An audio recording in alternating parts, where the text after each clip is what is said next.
Hi, this is Kumar Singh from Designed Analytics LLC, and you're watching another episode of Throwback Thursday. Well, in this episode, we are going to go a little bit on a tangent, right? So, what we normally do is we focus on technology related historical milestones, right? Today we are going to actually kind of go on a tangent, expand the umbrella, actually expand the gamut a little bit, and include corporate world in general, because what I want to focus on in this episode is a list of contrarians, basically business leaders or executives who decided to kind of go against the conventional wisdom, the conventional paradigm during that point of time, during that era, and ended up giving new innovative products, in some case new market segments altogether, right? What we'll do is we'll divide the list in two parts. There will be pre-2000s business executives and post-2000s, right? So in our recent era, and then a little bit further back in time, right? For each of those executives, we will look at three key things, right? What that executive ended up defining, what was the outcome, and essentially what exactly did they redefine, right? So with that, let's get started, starting with Henry Ford from Ford Motor Company. What did he define? Well, the elite market belief at that time that cars were luxury item for the rich, right?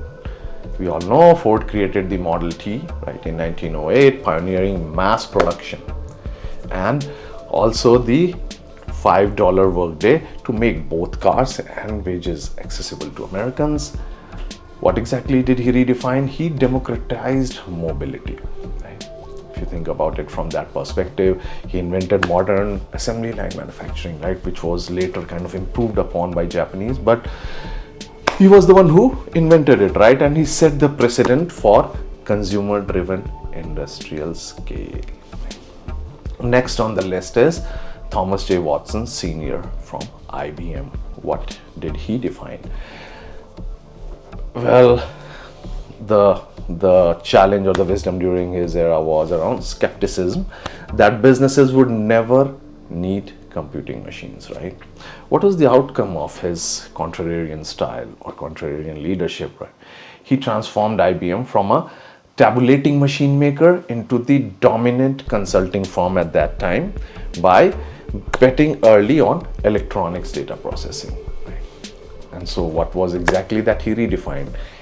Well, he propagated the idea of corporate computing and professional management as a service industry, not just hardware, which kind of branched out into many different, I would say, types of management consulting companies over a period of time. Then next we have Akio Morita from Sony, and I apologize if I am kind of butchering some of these names. Again, my sincere apologies in a very serious way. I'm trying my best to pronounce them, but I may not always. So again, my apologies for that in advance. So Akio Morita from Sony, what did he define? What was the challenge, right, at that time? Well, post-war Japan's culture was, in terms of business corporate culture, was primarily focused, it was very cautious, right? Japan had a culture of cautious consensus and imitation, right? And you know that this doesn't always work when you are thinking about innovation, right? So his contrarian style, it actually helped launch products like Walkman, right?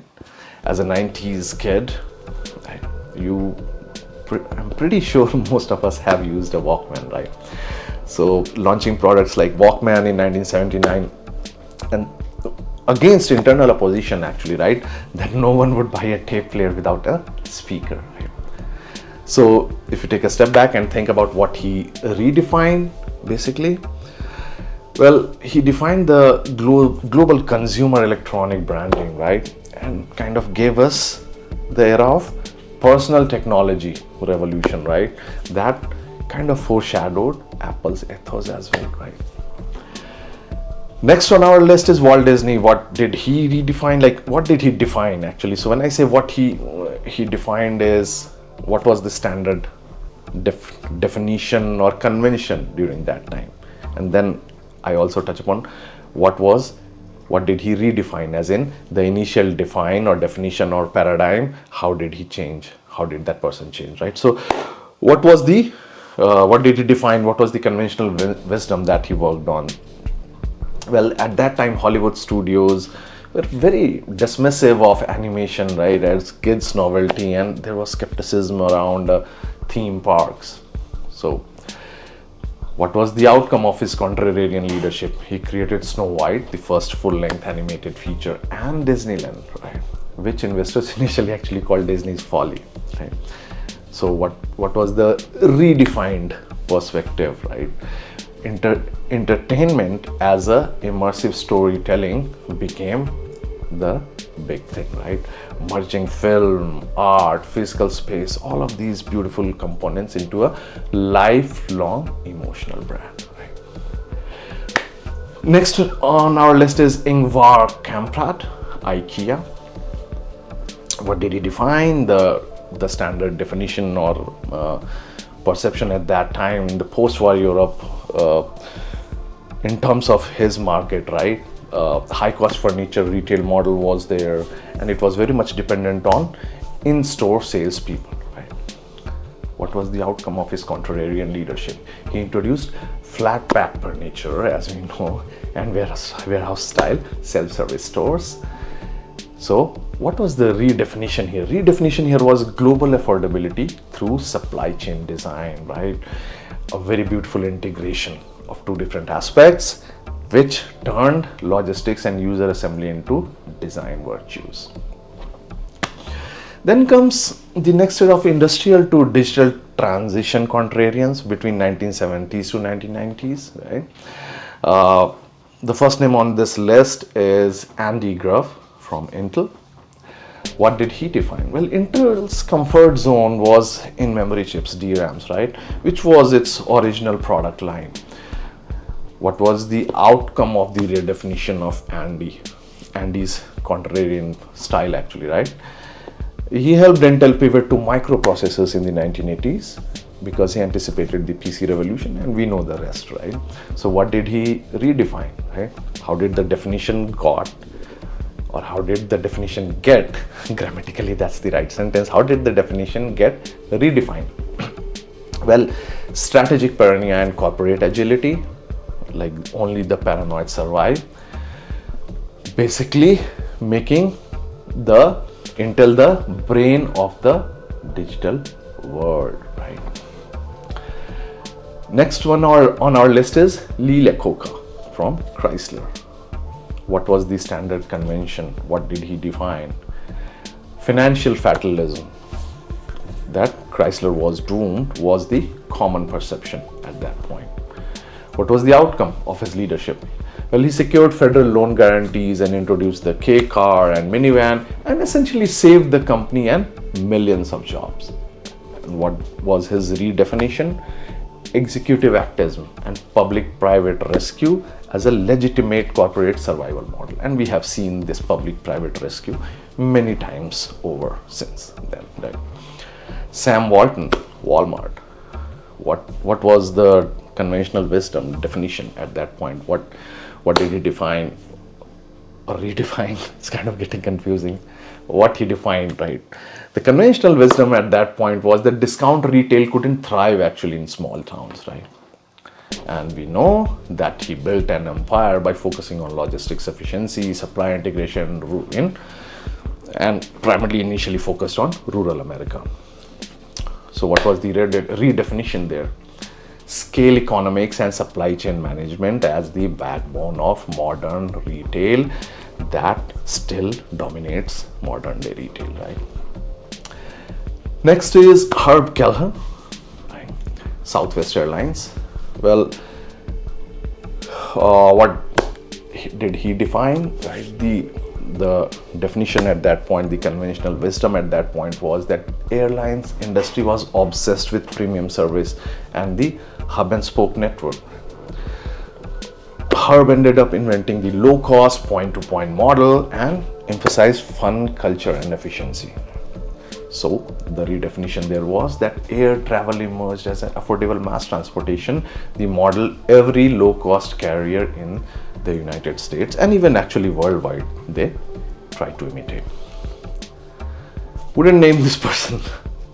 What was the conventional wisdom? What did he define?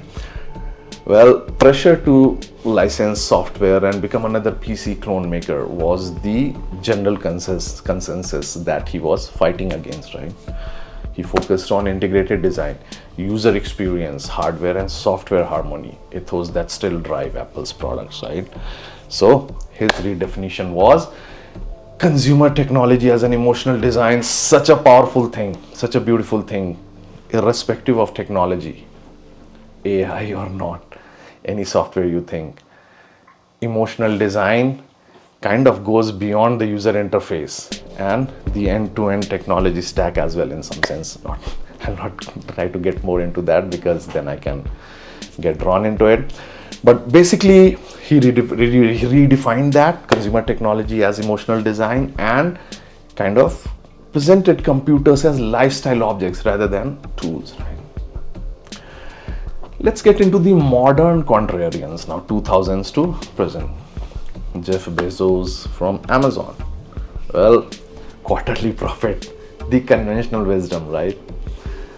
We know for how long Amazon was able to kind of push shareholders, right? Kind of take the shareholder pressure for quarterly profits and skepticism about e-commerce logistics. He reinvested heavily in infrastructure, pioneered cloud computing and set new standards for delivery. What was the redefined version? Well, the notion of infinite patience for scale. Basically, growth over profits as long-term advantage. Next is Reed Hastings, Netflix. Well, what did he define? The definition, the conventional wisdom at that point was the DV rental market comfort zone was very much everywhere, and it was this belief that streaming would kill profits, right? If you kind of go away from the DVD market comfort zone. What was the outcome of his leadership style? He cannibalized his own DVD business, right, to pivot into streaming, and we know the rest, right? So the redefinition there was vertical integration in entertainment and the algorithm-driven personalization model for digital media. Elon Musk, well, Tesla, SpaceX, what he defined, the view that EVs and private rockets were unprofitable and technically impossible was the wisdom at that point, right? Many actually still have that kind of wisdom when it comes to some of the rockets that he's still building. But outcome of his leadership was he rebuilt the EV industry, privatized space logistics, normalized bold risk taking. What did he redefine? Well, founder driven deep tech entrepreneurship where mission precedes margin. Then you have Yvon Chouinard, again my apologies if I didn't say the name right, Patagonia. What did he define? The capitalist norm of profit maximization was the conventional wisdom. He built Patagonia though as a purpose-driven business and then legally donated it to a climate trust, right? His redefinition was regenerative capitalism, treating the corporation as a steward, not an owner of natural resources. Ratan Tata from Tata Group, what did he define?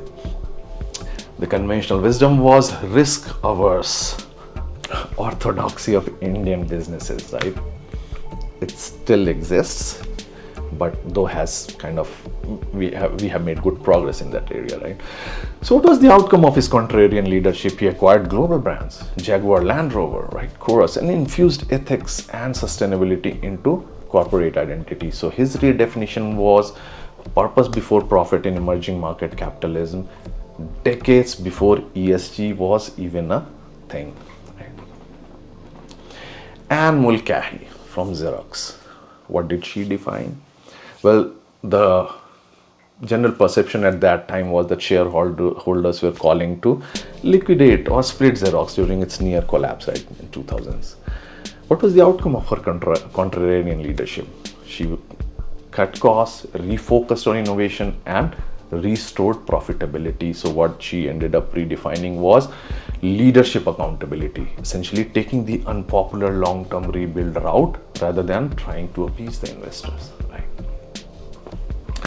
Then we have Jaime Dimon, JP Morgan Chase. What did he define?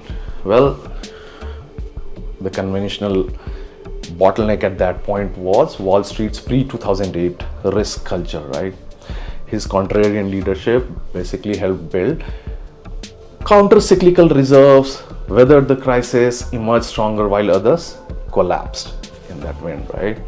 So the redefinition there was banking resilience, right? Prudence as strategic strength rather than conservatism.